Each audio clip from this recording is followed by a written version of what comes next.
अस्सलाम वालेकुम।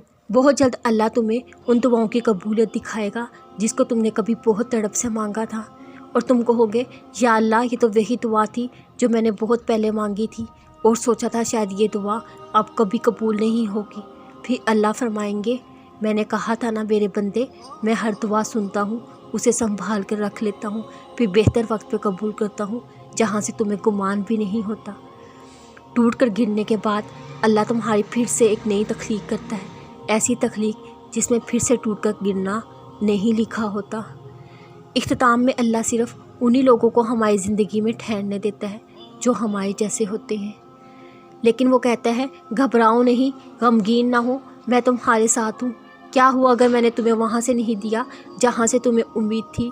कभी कभी मैं तुम्हारे लिए ऐसी आजमाइश का इंतखाब कर देता हूँ जिस पर तुम सोचते हो ये तुम्हारी बर्दाश्त से ज़्यादा है, लेकिन उसके पीछे छुपी तुम मेरी हिकमत नहीं जान सकते। तुम्हें तुम्हारे इरादों में तब भी नाकाम करता हूँ जब मैं तुम्हें अपनी तदबीरों के जलवे दिखाना चाहता हूँ कि मेरे लिए कुछ भी नामुमकिन नहीं। वो तो बस कहता है तुम अपने हिस्से की मेहनत करो, बाकी मुझ पर छोड़ दो। जब तुम इस यकीन से मांगते हो ना मेरे अलावा तुम्हें कोई कुछ नहीं दे सकता, तो फिर मैं भी तुम्हें तुम्हारे यकीन से बढ़कर नवाजता हूँ।